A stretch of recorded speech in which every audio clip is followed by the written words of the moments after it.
వేరొక దేవునికి నమస్కారం చేయవద్దు. ఆయన నామము రోషము గల యెహోవా. ఆయన రోషము గల దేవుడు. ఎల్ కన్నా అంటే అర్థం ఏంటి? రోషము కలిగిన దేవుడు. హల్లెలూయా, హల్లెలూయా. ఏ రోషము? అసూయ అన్నామే, అదే వచ్చింది, చివరికి అర్థం అదే వచ్చింది. కానీ ద రియల్ వర్డ్ రోషము కలిగిన దేవుడు. ఆయన ఎవరు చెప్పండి? ఆయన ఎవరు? రోషము కలిగిన దేవుడు. ఏ విషయంలో రోషము కలిగిన దేవుడు? గుర్తుపెట్టుకో, దేవుని నామం విషయంలో, దేవుని పేరు విషయంలో ఆయన రోషము కలిగిన వాడు. గుర్తుపెట్టుకు ఈ మాట. ఆయన పేరుకి చెడ్డ పేరు వచ్చినా, ఆయన పేరు చెడిపోతున్నా, ఆయన పేరు కాదని మరి ఎటెళ్ళినా ఆయనకేమొచ్చేసిద్ది? రోషం వచ్చేసిద్ది. మీకు ఇంకా చెప్పాలంటే నిర్గమాకాండం 20వ అధ్యాయం 5వ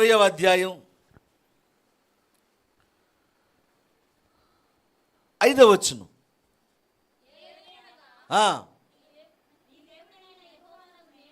నీ దేవుడనైన యెహోవాను నేను, రోషము కలిగిన దేవుడను, నన్ను ద్వేషించు వారి విషయంలో తండ్రుల దోషమును ఏందంటమ్మా? ఎప్పుడు ఆయనను ద్వేషించినప్పుడు ఆయనకు రోషం వచ్చి ఆయన ఏం చేస్తాడు?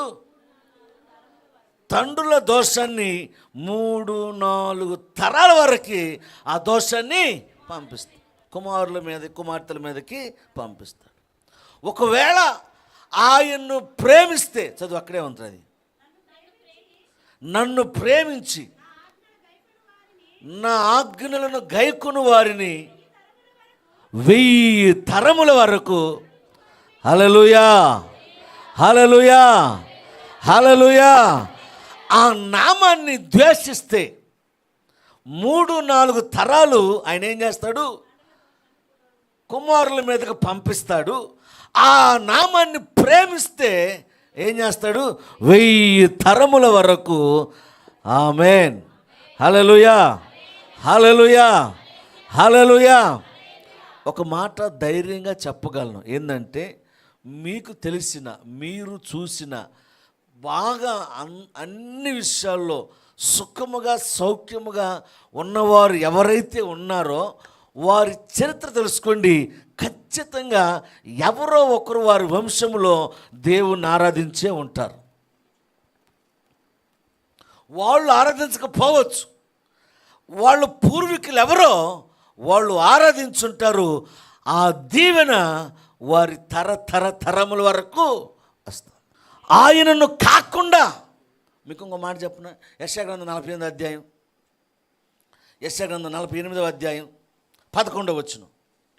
నా నామము అపవిత్రపరచబడ నేల, నా మహిమను నేనెవ్వరికి ఇవ్వను. ఏందంట? నా నిమిత్తమే. ఏమన్నాడు దేవుడు? నా నిమిత్తమే ఎలాగైనా చేస్తా. కానీ నా నామము గనక అపవిత్రపరచబడుతుంది అంటే ఏం చేస్తాను? హల్లెలూయా, హల్లెలూయా.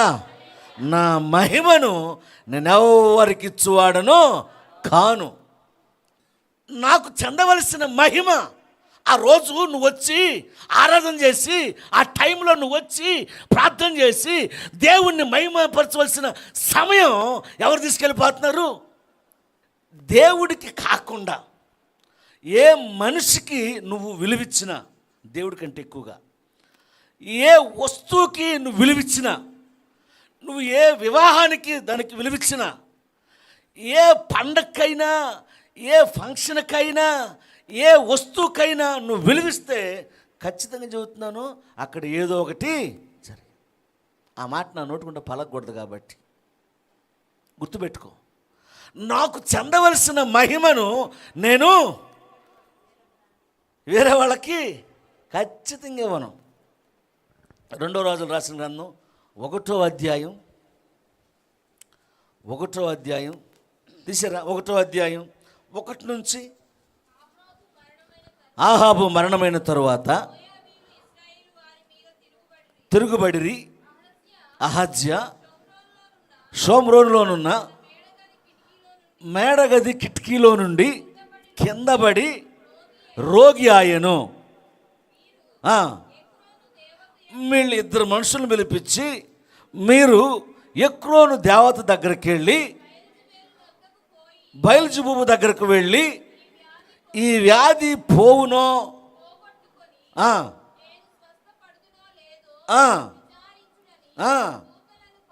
పంపగా. చాలు తల్లిగా ఏం చేస్తున్నాడు? ప్రణయ్ అభినవ ఏం చేస్తున్నాడు? అనే రాజు కిటికీలో నుంచి కింద పడ్డాడంట. ఏడబడ్డాడు? ఈయనకి కిటికీలోకి ఏం పని?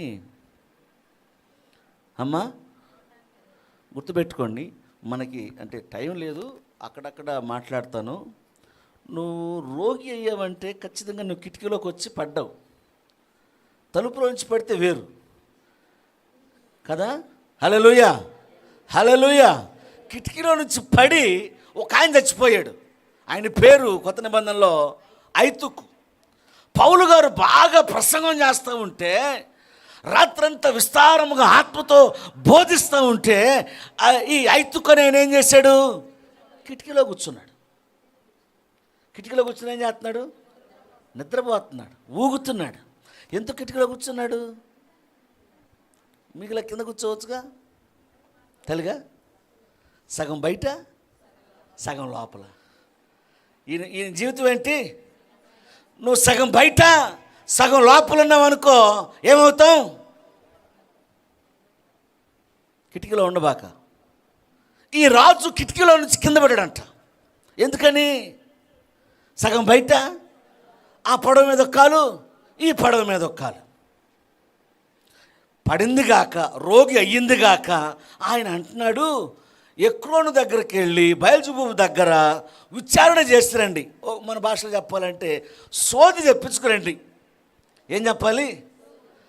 గేద పోయింది, ఏదుకు వెళ్ళిందో అక్క కనుక్కొని రావాలి. బంగారం పోయింది, ఎవరు తీశారో ఆడు చెబుతాడు. ఎర్ర కనపడుతుంది చెయ్యడు, మనిషిని చెప్పడం. చెయ్యి ఎర్ర కనపడుతుంది అంటాడు. ఈయన వచ్చి ఇంట్లో ఉండరట వాళ్ళందరినీ, ఇంట్లోకి వచ్చి వెళ్ళిన వాళ్ళందరినీ అనుమానిస్తూ ఉంటాడు. సోది కాదు, ఏదో మాయ కాదు. ఈయన అంటే ఇక్కడ మీకు అర్థమయ్యేది చెప్పాలంటే ఫస్ట్ నుంచి చదువునా? ఫస్ట్ నుంచి. ఆహాబు రాజు ఎవరు? ఆహాబు ఎవరు రాజు? ఇశ్రాయేలీల రాజు. ఆహాబు మరణమైన తర్వాత అహజ్యా రాజుగా వచ్చాడు. అంటే ఎవరైనా ఇశ్రాయేలీల రాజు. ఇశ్రాయేలీల రాజు ఎవరి దగ్గరికి వెళ్ళాలి? ఇశ్రాయేలీల రాజు ఏదైనా సమస్య వస్తే, ఏదైనా ఇబ్బంది వస్తే, ఏదైనా నష్టం వస్తే, ఏదైనా కష్టం వస్తే, కోడని ఏదైనా తన జీవితంలోకి వస్తే ఎక్కడికి వెళ్ళాలి? అమ్మా ప్రవక్తల దగ్గరికి వెళ్ళాలి, మందిరంలోకి వెళ్ళాలి, యాజకుల దగ్గరికి వెళ్ళాలి, ఏదో చేయాలి. కానీ ఈయనేం చేస్తున్నాడు? 2 మనుషులు పంపించాడు. వాళ్ళు వెళుతూ ఉండగానే భక్తుడైన ప్రవక్త అయిన ఏలియా వారిని ఎదుర్కొని వారితో మాట్లాడుతున్నాడు. ఇదిగో నీ యజమానుడు ఎక్కిన మంచం దిగకుండా చచ్చిపోతాడు ఖచ్చితంగా. ఇందులో డౌట్ ఏమి? ఎందుకంటావు అమ్మ? ఎందుకంటావు? ఆయన ఏం తప్పు చేశాడు? పడటం తప్పు కాదు. నేను గాయమును కట్టువాడును నేనే, గాయమును చేయువాడును నేనే. ఏదైనా నా ద్వారానే. అలాంటిది నా దగ్గరికి రాకుండా ఎక్కడికి వెళ్తున్నాడు ఈయన? కనుక నిశ్చయముగా చెబుతున్నాను, ఎక్కిన మంచం దిగకుండా చనిపోతాం. అప్పుడన్నా మారు మనసు వచ్చిందా ఈ రాజుగారికి? వచ్చిందా? రాలేదు. ఒక 50 మందిని ఇచ్చి పట్టుకురండి అని చెప్పి పంపించాడంట. ఏం చేశాడు? 50 మందిని పంపించి ఆ మాట మాట్లాడిన ఆయన్ని పట్టుకురండి. అప్పుడు అంటున్నాడు, ఇదిగో నేనే గనక దైవజనునైతే నువ్వు 50 మందిను ఇప్పుడే అగ్ని వచ్చి నిన్ను కాల్చునుగాక. హల్లెలూయా. దేవుని నామము నిమిత్తం ఆయన ఏదైనా చేయగలడు.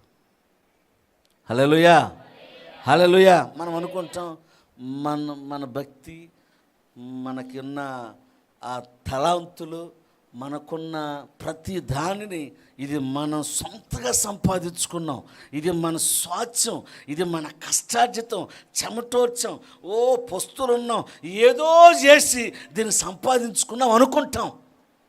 ఒక మాట చెప్పిన ఎఫెసీయులకు రాసిన పత్రికలో ఒక మాట ఉంది.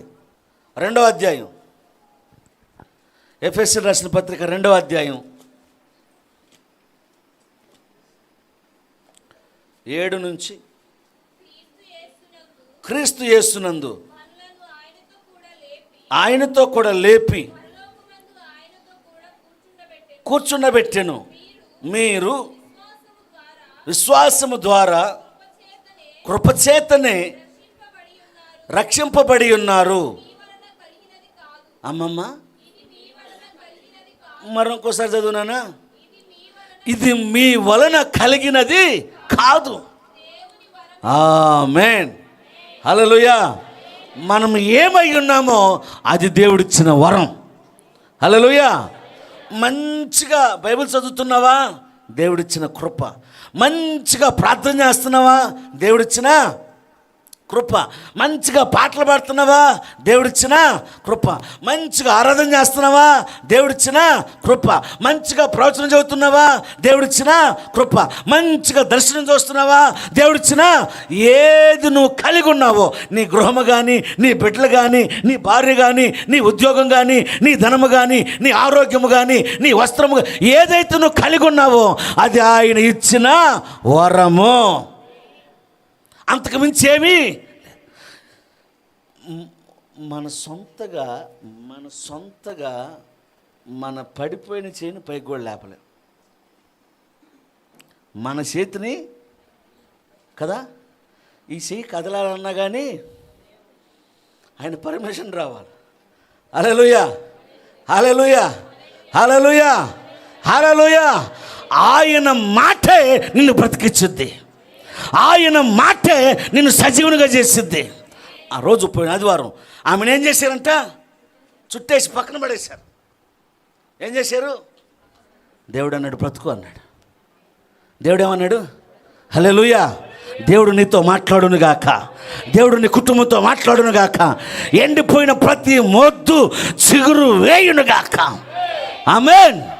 ఆమె జీవితంలో చేసిన దేవుడు మన జీవితంలో కూడా చేయగలడు, చేస్తాడు. అది దేవుని వరమే కానీ మన క్రియలు మాత్రం కాదు. దేనిని బట్టి నువ్వు అతిశయించవద్దు, దేనిని బట్టి నువ్వు గర్వపడవద్దు, దేనిని బట్టి నువ్వు దేవుని దగ్గర అతిశయాస్పదముగా నువ్వు ఉండొద్దు. ఏమై ఉన్నామో అదంతా ఆమేన్. హల్లెలూయా, హల్లెలూయా, హల్లెలూయా, హల్లెలూయా. రోషము కలిగిన దేవుడు ఆయన. ఆయన ఎవరు? రోషము కలిగిన దేవుడు. మీకు త్వరగా నా పరిశుద్ధ నామమునకు దూషణ కలుగనీయక నా జనులకు ఇశ్రాయేలీల మధ్య దేనిని ఏదైతే బయలుపరచాలనుకుంటున్నాడో దేన్ని బట్టి అమ్మా చెప్పండి, దేన్ని బట్టి? ఆయన నామాన్ని బట్టి, నీ భక్తిని బట్టి కాదు, నీ పరిశుద్ధతను బట్టి కాదు, నీ క్రియను బట్టి కాదు. ఏదైతే ఆయన బయలుపరిచాడో అదంతా ఆయన అక్కడే 39:25 నుంచి 29 వరకు. సెలవిచ్చినదేమనగా,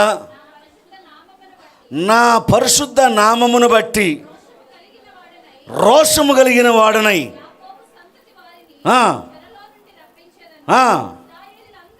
అందరి ఎడల ఎవరి మీద అంట?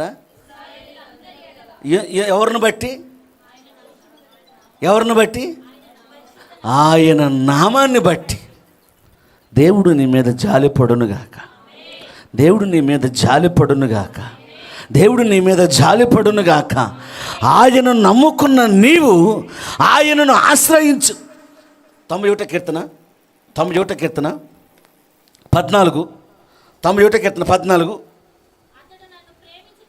అతడు నన్ను ప్రేమించుచున్నాడు గనుక. ఆ మాట కాదు, ఇంకో మాట. అదిగో అతడు నా నామము ఎరిగినవాడు గనక. ఎవరిని బట్టి? నామాన్ని. నీవు గనక ఆయన నామాన్ని ఎరిగుంటే చాలు, ఆయన నామం తెలిసుంటే చాలు, నిన్ను గణపరచడమే కాదు, నీ మీద జాలిపడే దేవుడు ఆయన. హల్లెలూయా. దేవుడు జాలిపడితే ఎట్టుంటుంది? మెరుసుదా? దేవుడు జాలిపడితే ఎట్టుంటుంది? దేవుడు జాలిపడును గాక. ఆమేన్. దేవుడు తన నామాన్ని బట్టి. మీకు అర్థమైందో లేదో కానీ నేను అంటున్నాను, నీవు అడిగే ప్రతీదీ ఏ నామంలో అడగాలి? అయ్యా నేను 3 రోజుల్లో పోస్తున్నాను కాబట్టి దయచేయి అయ్యా అడగబాక. అయ్యా నేను మతం మార్చుకున్నాను కాబట్టి నాకు అడగబాక. అయ్యా నీ కోసం కడుపు కాల్చుకున్నాను అయ్యా అడగబాక. నీ కోసం నేను నడిచి వచ్చానయ్యా, నీకు నేను కానుకలు ఇచ్చానయ్యా, నిన్ను అడగబాక. ఏమడుగు? నీ నామమును బట్టి నేను దూషణ, నేను నవ్వుల పాలు, నేను అన్యాయమా కాకుండా ఉన్నట్లు నాకు. నాబోతుని ఎందుకు దేవుడు జోక్యం చేసుకున్నాడు? నాబోతు విషయంలో అన్యాయముగా చంపబడ్డాడు. హేబేలు విషయం ఎందుకు జోక్యం చేసుకున్నాడు? కయ్యూను హేబేలు విషయంలో అమ్మా దేవుని నామాన్ని బట్టి. నాబోతు ఎందుకు పట్టుకున్నాడు? ఎందుకు పొలం అమ్మనన్నాడు? ఎందుకు గట్టిగా పట్టుకున్న పొలాన్ని? ధర్మశాస్త్రం ప్రకారం పితరులు ఇచ్చిన దాన్ని అమ్మకూడదు కనుక నేను అమ్మనయ్యా. అమ్మటానికి నాకేం అభ్యంతరం లేదు. కానీ ఏంటి? దేవున్నా. మొర్దుకై, హామాను వారు పోరు ఏంది? వారి యుద్ధం ఏంటి? వారి ఈగో ఏంటి తెలుసా? బైబిల్ చెప్పింది నమస్కారం చేయొద్దని. నేను నమస్కారం చేయను. ఏం చేసుకుంటావు చేసుకో. బైబిల్ ఏం చెప్పింది? నమస్కారం చేయొద్దంది. కనుక నేనేం చేయను? నీకు నమస్కారము చేయను. అది అడద్రపోరు.